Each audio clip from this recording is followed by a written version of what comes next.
नमस्कार, markets today में आपका स्वागत है। मैं हूं शैल भटनागर, जुड़ रहा हूं आपके साथ आज मुंबई स्टूडियोज से। नमस्कार, मैं हूं सुमित और भारतीय बाजारों के लिए आज एटलीस्ट थोड़ा सा दिन खराब रहा।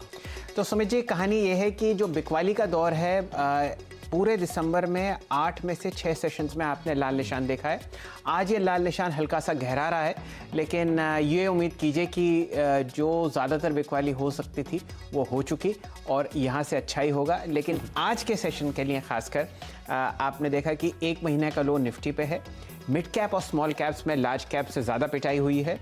और अगर आप एडवांस डिक्लाइन रेशियो देखें फ्यूचर्स का, तो वो कैश मार्केट से बदतर है, जो कि एक परेशानी की बात है। अब ये परेशानी कब तक चलेगी ये तो समय ही बताएगा, लेकिन फिलहाल मार्केट्स के बारे में चर्चा करते हैं, हेडलाइंस के बारे में।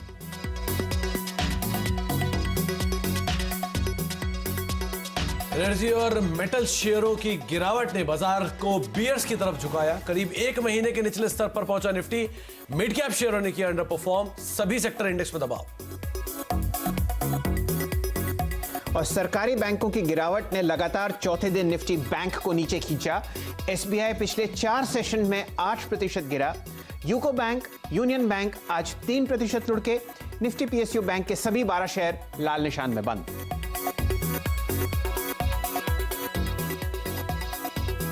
यस बैंक 10% टूटकर 8 हफ्ते के निचले स्तर पर। अरविंद सिंह एसपीजीपी होल्डिंग से $120 करोड़ का ऑफर, तो वहीं सिटैक्स होल्डिंग से $50 करोड़ का ऑफर। दोनों ही ऑफर्स पर बोर्ड कर रहा है विचार। अगली बैठक में लेंगे फैसला। और बिकवाली का दौर जारी रहा आईटी शेयर्स पर। दिग्गज टीसीएस 8 हफ्ते के निचले स्तर पर, तो वहीं एचसीएल टेक, सीएंट और माइंडट्री 1.5% के आसपास फिसले। विप्रो और टेक महिंद्रा में भी 1% की गिरावट। टेलीकॉम्स को दूरसंचार विभाग का सख्त निर्देश। एजीआर पेमेंट में देरी ना करें कंपनियां। 13 दिसंबर से पहले दूर करें सभी संदेह। सीएनबीसी आवास एक्सक्लूसिव। और गैस अथॉरिटी 3 साल के निचले स्तर पर। एजीआर पेमेंट को लेकर चिंता। 2002 में कंपनी ने लिया था आईएसपी लाइसेंस। डॉट के मुताबिक गेल पर 1,72,000 करोड़ रुपए का बकाया। पावर ग्रिड पर 22,000 करोड़ का बकाया होने से दबाव।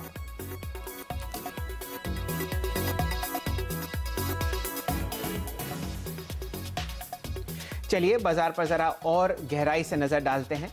आज एक लाल निशान का दिन रहा। आपको ज्यादातर सेलिंग प्रेशर दिखा दोनों इंडिसेस पर, निफ्टी और बैंक निफ्टी पर। दोनों ये इंडिसेस दिन के न्यूनतम लेवल के आसपास बंद होते हुए। निफ्टी पर आपने लगातार आज लाल निशान ही देखा। 80 पॉइंट नीचे ये इंडेक्स बंद हुआ 11,856 के आसपास। ये इसका दिन का न्यूनतम लेवल भी था। और सुबह का जो आपने एक हल्का सा हरा निशान देखा था 15 मिनट में, उसके बाद लगातार आपको सेलिंग आती हुई दिखी और एक से एक बड़े स्टॉक्स आज लाल निशान में बंद हुए।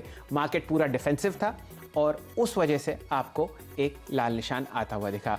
ट्रेडिंग रेंज पर नजर डालें। निफ्टी में 108 पॉइंट की ट्रेडिंग रेंज थी। बैंक निफ्टी में 287 पॉइंट की और सेंसेक्स में 380 पॉइंट की। एक बात जो पते की है आज के बाजार में, वो ये है कि ट्रेडिंग रेंज अब धीरे धीरे नैरो होती आ रही है। तो अब 2 ही काम हो सकते हैं, या तो ब्रेकआउट या ब्रेकडाउन। ये देखना पड़ेगा कि बाजार किस तरफ मूव करता है। ये तो हाल था तीनों ट्रेडिंग रेंजेस का। बैंक निफ्टी पर नजर डालिए, वहां पर भी आपको एक आज लाल निशान आता हुआ दिखा और ये इंडेक्स आपके सामने लगभग 0.5% नीचे बंद हुआ। 126 पॉइंट नीचे 31,160। ये भी दिन का न्यूनतम लेवल ही था। एडवांस डिक्लाइन रेशियो पर नजर डालते हैं। पूरे बाजार पर बेयर्स का वर्चस्व आज बरकरार रहा। निफ्टी पर अगर आप एडवांस डिक्लाइन रेशियो देखें तो 50 में से सिर्फ 14 ही ऐसे शेयर्स थे जो हरे निशान में बंद हुए। सेंसेक्स में 31 में से 9 शेयर हरे निशान में बंद हुए। बैंक निफ्टी में हाल और ज़रा परेशानी का था, सिर्फ 3 ऐसे शेयर 12 में जो हरे निशान में बंद होते हुए। फ्यूचर्स मार्केट्स में बिकवाली का दौर और ज़बरदस्त था। सिर्फ 24 ऐसे फ्यूचर्स जो हरे निशान में बंद हुए और 121 शेयर ऐसे थे जिनके फ्यूचर्स लाल निशान में बंद हुए। एडवांस डिक्लाइन रेशियो अगर आप ब्रॉडर मार्केट में भी देखें तो वहाँ पे बेयर्स का पूरा कंट्रोल था। 512 हरे निशान में, 811 हरे निशान में एनएससी और बीएससी पे, और डिक्लाइंस के आंकड़े आपके सामने ही हैं। तो 1:2 एडवांस डिक्लाइन रेशियो आपको ब्रॉडर मार्केट में भी दिखेगा।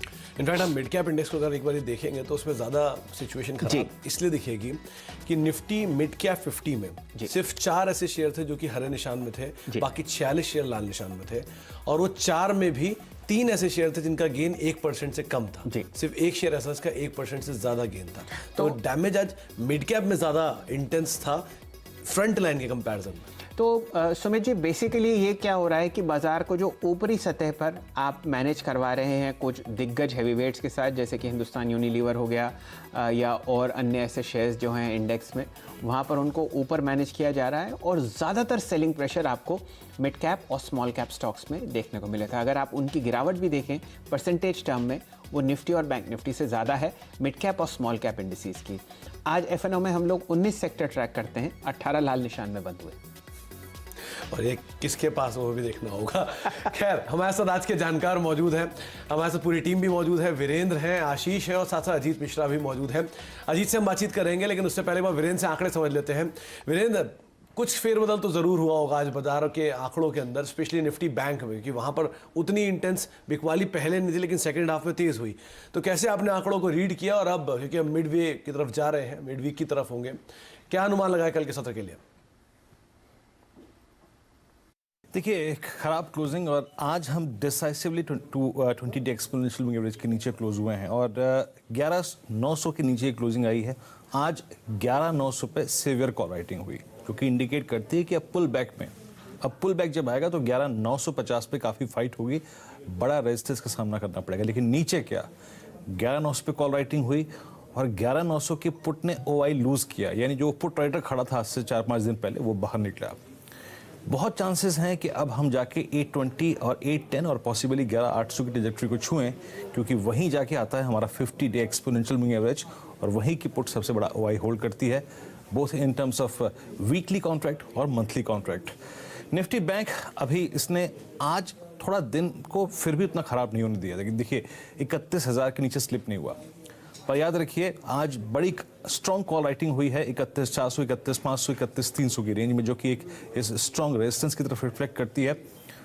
31,000 पे पुट राइटिंग ना होना, 30,800 पे पुट राइटिंग ना होना, 30,900 पे पुट राइटिंग होना, ये निफ्टी बैंक के लिए कल अच्छा संकेत नहीं है। याद रखिए, निफ्टी बैंक के लिए बहुत अच्छा एक टेक्निकल सपोर्ट और ऑप्शन सपोर्ट आता है अब 30,700 और 30,750 के जोन में।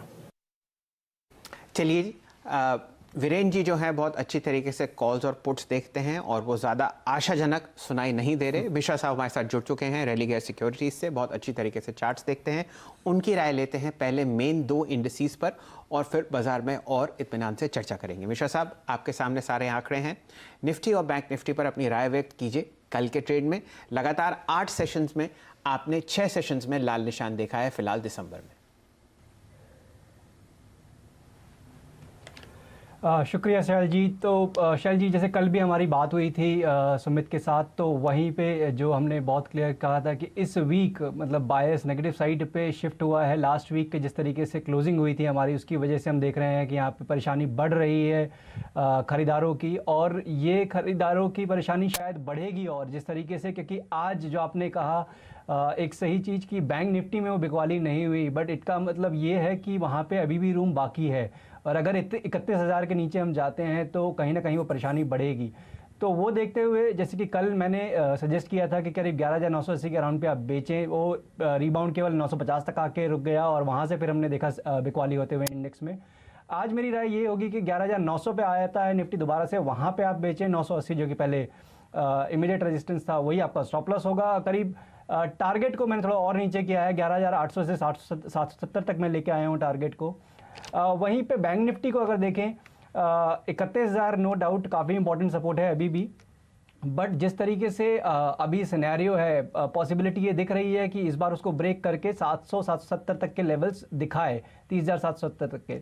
तो वो देखते हुए क्लोजर टू अराउंड 31,300 के अराउंड पे आप बेचें और 31,650 के अराउंड का आपका स्टॉप लॉस रहेगा और 30,700 तक के टारगेट्स के लिए।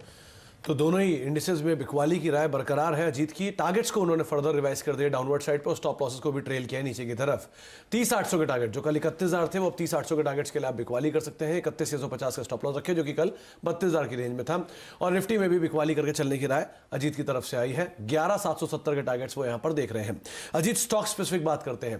पहला नाम आज इंडेक्स के सबसे बड़े लूजर शेयरों में ऑयल एंड गैस स्पेस का गेल, आज दिन के निचले स्तरों बंद हुआ है। 5% की गिरावट, 2 से 3 साल के लोस पे एक पहुंच चुका है और सपोर्ट कर रहा है बीपीसीएल। शुरुआती तेजी 505 के लेवल्स के आसपास गया, फिर बिकवाली और वापस डे लो के आसपास आ गया। इन दोनों में क्या किया जाए? देखिए सुमित, बीपीसीएल के बारे में हमने कल भी बात की थी, तो वही बात हुई थी हमारी कि अगर 504 के 505 के लेवल को सस्टेन करता है तो 520 तक के लेवल्स पॉसिबल होंगे, अदरवाइज मुश्किल बढ़ेगी। तो 485 के अराउंड पे करीब करीब ये बंद हुआ है। मेरे हिसाब से यहाँ थोड़ा कंसोलिडेशन का बायस हो जाएगा, बट गेल की जो सिचुएशन है वो नो डाउट काफ़ी ख़राब है। काफ़ी मेजर ब्रेकडाउन हुए हैं सुमित हाल ही में। तो जिस तरीके से सेलिंग प्रेशर भी दिख रहा है कि वन साइडेड सेलिंग प्रेशर है, बीच में कोई टेक्निकल बाउंस नहीं दिखा रहा है, ये कहीं ना कहीं इंडिकेट कर रहा है कि बेयर्स पूरी तरीके से हावी है इस काउंटर पे और ये नेगेटिविटी करीब 100 रुपये तक एक्सटेंड हो सकती है। बट क्योंकि काफ़ी ज़्यादा सेलिंग प्रेशर ऑलरेडी हो चुका है, इंट्राडे कोई एक टेक्निकल बाउंस मिले करीब 114 के अराउंड पे, वहाँ पे आप शॉर्ट करें 119 तक के स्टॉप लॉस के साथ, नीचे 100 रुपये तक के टारगेट्स के लिए। ये राय आपको गेल पर मिल रही है। दोनों सेल कॉल्स फिलहाल आती हुई, दोनों इंडिसेस पर भी और गैस अथॉरिटी पर भी। हिंदुस्तान यूनिलीवर पे ध्यान दीजिए मिश्रा जी। बहुत कम ऐसे स्टॉक्स जहां पे आपको आज एक हरा निशान दिखा। निफ्टी को ऊपर कुछ लेवल समझाने के लिए हिंदुस्तान यूनिलीवर का भी हाथ था, लगभग 0.25% ऊपर ये स्टॉक बंद हुआ। ओपन इंटरेस्ट भी ठीक ठाक है और एक अच्छी गिरावट के बाद इसमें रिस्क रिवॉर्ड रेशियो बुल्स के फेवर में है कम से कम। अगर पैसा डिफेंसिव काउंटर्स की तरफ जाएगा तो लीवर का चार्ट आपको कैसा लगता है? बिल्कुल सही कहा आपने शायद जी कि कुछ एक काउंटर्स ही हैं, चाहे अगर आप उनको उंगलियों पे गिन सकते हैं, HDFC, Reliance, Hind Unilever, Colgate Palmolive, ये कुछ एक नाम है जो अभी भी अपने लेवल्स को हायर लेवल्स पे रिस्पेक्ट कर रहे हैं, थोड़ा सा कंसोलिडेट कर रहे हैं। तो एक मार्जिनल करेक्शन के बाद जिस तरीके से हिंद यूनिलीवर में आज का दिन में सेशन में ट्रेडिंग हुई है, कहीं ना कहीं इंडिकेशन ये है कि अपमूव एक्सटेंड होगा। एक माइनर हर्डल 2050 के अराउंड पे ज़रूर है, बट वो ओवरकम करने के बाद हो सकता है कि ये मोमेंटम गेन करे। बट क्योंकि मार्केट सिचुएशन इतनी फेवरेबल नहीं है, ज़्यादा एग्रेसिव टारगेट्स मेरे हिसाब से नहीं होने चाहिए। तो स्टॉप लॉस छोटा सा रहेगा, करीब 2010 का एक क्लोजिंग स्टॉप लॉस आप मेंटेन करें। 2030 के ऊपर 2050 2060 तक के टारगेट्स के लिए आप वेट कर सकते हैं। ओके, एक शेयर देखिए आरबीएल बैंक, बैंकिंग स्पेस में आज इस शेयर में तेज बिकवाली थी और विद वॉल्यूम यहां पे सेल ऑफ आता हुआ दिखाई पड़ा है। न्यूज फ्लो या इवेंट जो था एटलीस्ट वो डन हो गया है, उसके बाद ये सेल ऑफ आया है, डे लो पे ही ये बंद हुआ है। इस पे बात पहले भी हमने की है अजीत, कहां तक की बिकवाली या किस तरह के एक मोमेंटम की उम्मीद आप लगा रहे हैं?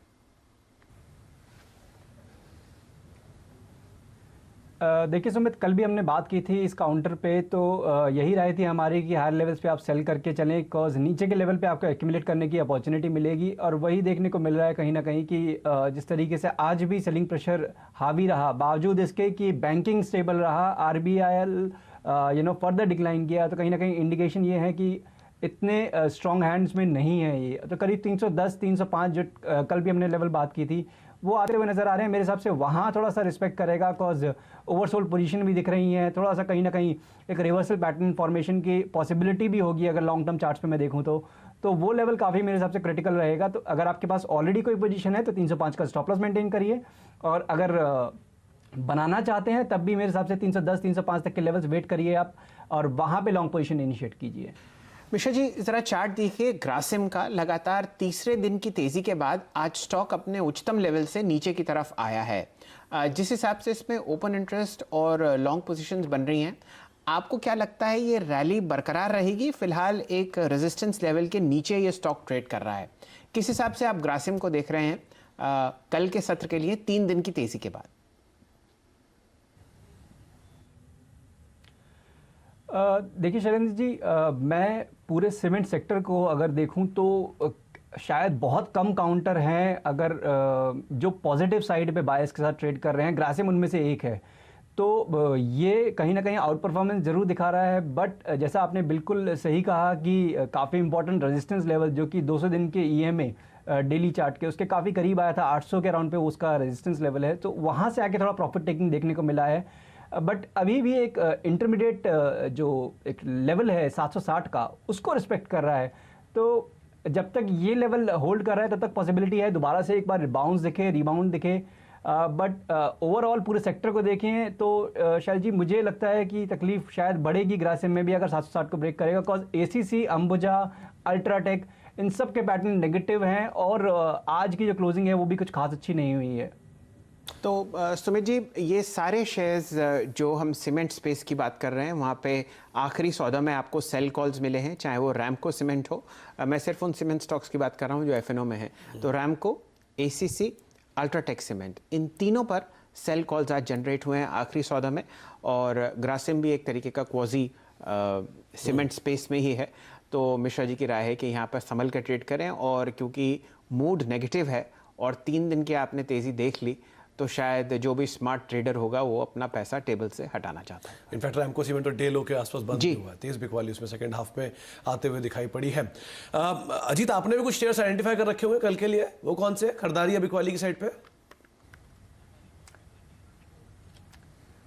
देखिए सुमित, काफ़ी मुश्किल है यहाँ पे ख़रीदारी करना, बट बावजूद इसके कि क्योंकि हम ये नेगेट कर सकते हैं कि इंडेक्स में कुछ खास गिरावट नहीं हुई है, तो वो देखते हुए अभी भी हम लॉन्ग एंड शॉर्ट अप्रोच, जैसे कि हमने कल भी मेंटेन किया था कि सीमेंस हमने लॉन्ग साइड पे और कैनरा बैंक शॉर्ट साइड पे, तो आज हमने थोड़ा सा कंट्रेरियन ट्रेड लिया है मेटल में यहाँ पे, क्योंकि मिक्स ट्रेंड है। बावजूद इसके हिंडेल्को मुझे काफ़ी अच्छा लग रहा है चार्ट्स पे, एक असेंडिंग ट्रायंगल फॉर्म किया है इसने, ये बेसिकली एक रिवर्सल पैटर्न की तरह भी वर्क करता है, तो वो अपने ब्रेकआउट लेवल के पास काफ़ी करीब है, तो यहाँ रिस्क रिवॉर्ड काफ़ी अच्छा है सुमित जी। और दूसरी चीज़ ये है कि जो एक कहते हैं ना नेकलाइन एरिया जो है वो उसका एक 100 EMA का जो एक वीकली चार्ट पे एक रेजिस्टेंस है वो भी है, तो मतलब डबल रेजिस्टेंस को अगर ब्रेक करेगा तो स्पर्ट काफ़ी स्ट्रांग होगा। तो वो देखते हुए मेरे हिसाब से यहाँ पे लॉन्ग पोजीशन आप इनिशिएट कीजिए। हिंडाल्को में 192 का स्टॉप लॉस रहेगा और करीब करीब अपसाइड पे 210 तक के टारगेट्स।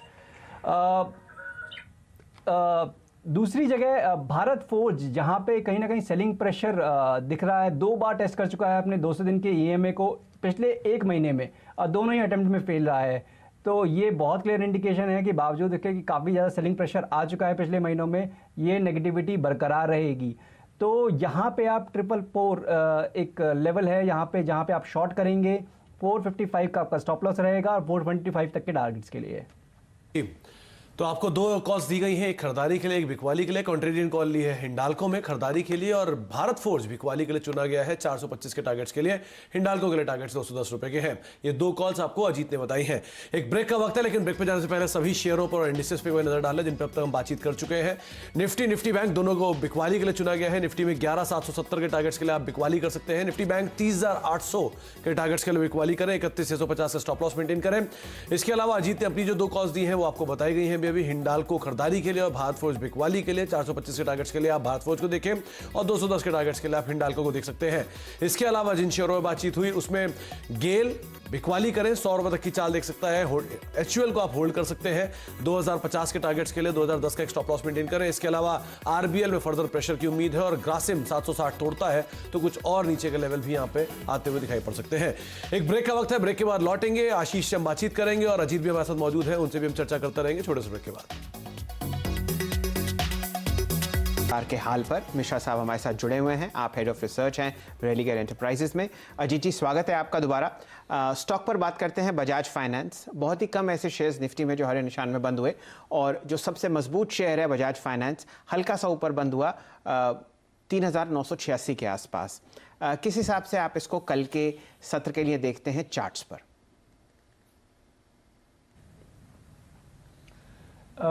देखिए शैल जी, कहीं ना कहीं आउट परफॉर्मेंस जो बजाज ट्विंस की है वो कंटिन्यू कर रही है अभी भी। कहीं ना कहीं जो इन्वेस्टर इंटरेस्ट है वो अभी भी बना हुआ है इन शेयरों में। आज के दिन में जहाँ की मार्केट में काफ़ी प्रेशर रहा, पॉजिटिव में बंद होना काफ़ी बड़ी बात है। तो कहीं ना कहीं इंडिकेशंस यही है कि 4030 4040 तक के लेवल शॉर्ट टर्म में देखने को मिलेंगे, हो सकता है शायद कल ही के सेशन में। बिकॉज कहीं ना जो बाइंग इंटरेस्ट होता है काफ़ी शार्प होता है इसमें, और थोड़ा भी अगर मार्केट में रिवाइवल होता है तो उसका इम्पैक्ट इसमें क्लियरली नज़र आता है। बट एक सस्टेनेबल मूव के लिए चाहिए 4040 4050 को ही सस्टेन करे, और वहीं पे नीचे पे करीब 3980 जो एक काफ़ी इम्पॉर्टेंट इमीडिएट सपोर्ट रहेगा, जो कि almost closer to the current level है। और अपसाइड पे जैसे मैंने बताया 4050, तो ये लेवल कल के लिए एटलीस्ट अगर हम मान के चलें तो ये काफ़ी इंपॉर्टेंट रहेंगे। साहब ज़रा जल्दी से राय दीजिएगा दो स्टॉक्स पर, SRF जो अपने रिकॉर्ड सत्र की तरफ जा रहा है बहुत अच्छी तरीके से, और बाटा जहां पर वापस आपको बाइंग आती हुई दिख रही है एक अच्छे करेक्शन के बाद।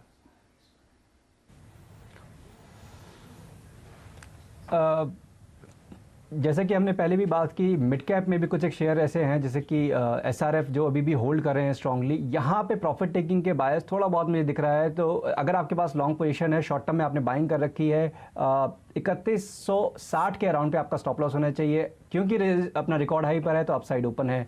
वहीं पे बाटा में भी देखिए पॉजिटिविटी ज़रूर दिखी है, बट क्योंकि थोड़ा हाई वोलेटाइल काउंटर है, मेरे हिसाब से 1670-80 के अराउंड पे आपको स्टॉप लॉस मेंटेन करना चाहिए। अपसाइड काफ़ी अच्छा है, तो रिस्क रिवॉर्ड फेवरेबल लग रहा है। 1750 तक के अपसाइड के लिए आप वेट कर सकते हैं। तो आपको बाटा को लेकर रणनीति बताई गई है, और अब बातचीत कर लेते हैं आशीष से, हमारे साथ मौजूद है कल के लिए खास ट्रिगर लेकर।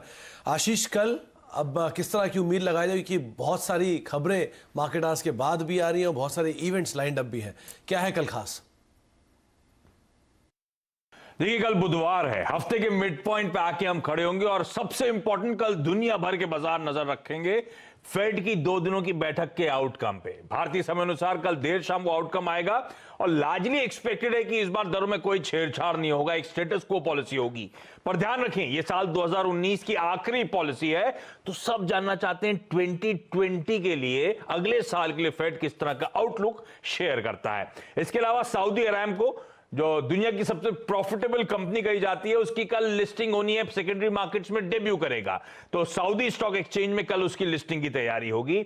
इसरो पर भी नजर रखिएगा, कल एक स्पाई सैटेलाइट रिसत 2BR1 ये लॉन्च करने जा रहे हैं, तो हमारी जो सर्विलेंस कैपेसिटीज हैं, कैपेबिलिटीज हैं, वो बूस्ट होती हुई नजर आएंगी। और हां, कल इंडिया वर्सेस वेस्ट इंडीज तीसरा T20 मुकाबला है मुंबई के वानखेड़े स्टेडियम में, और अब तक बड़ा दिलचस्प है T20 सीरीज, 1-1 दोनों जीत चुके हैं, तो कल डिसाइडर कह लीजिए, वो डिसाइडर मैच होना है T20 सीरीज का। तो कल वेस्ट इंडीज और इंडिया का तीसरा T20 है, इसलिए आप उस पर एंटरटेन हो। और साथ साथ कल का दिन इसलिए भी अहम है कि यस बैंक की जो आउटकम है वो कुछ आने शुरू हुए हैं, तो कल किस तरह एक्शन वहाँ रहता है उस पर भी जरूर नजर रखिएगा, लेकिन नजर ही रखिएगा क्योंकि बहुत ही वोलेटाइल स्टॉक है, इसे संभल के उस पर ट्रेड करें। खैर, इसी नोट के साथ बहुत बहुत शुक्रिया अजीत आपका भी, वीरेंद्र आपका भी, और आशीष आपका भी हमारे साथ मौजूद रहने के लिए, सभी शेयरों में बातचीत करने के लिए, बाजार को लेकर, और जो स्टॉक्स जिन पर चर्चा हुई वो आपकी स्क्रीन पर चली रहे हैं। निफ्टी बैंक में बिकवाली की राय है, अजीत का एक शेयर खरीदारी के लिए, एक शेयर बिकवाली के लिए, और मेजरली बाकी जो ज़्यादातर कॉल्स है उसमें कुछ डिफेंसिव स्टॉक्स को छोड़ के सब में ही बिकवाली करके चलने की राय अजीत की तरफ से आई है। बाकियों में आप बने रहे, जैसे कि HUL जैसे शेयरों में। इसी नोट के साथ अब मार्केट्स टुडे को यही समेटते हैं, लेकिन ध्यान से संभाल कर कल के सत्र में आप ट्रेड करें। मार्केट्स में काफी सेल ऑफ देखने को मिला है। नमस्कार, जुड़े रहिए CNBC आवाज के साथ।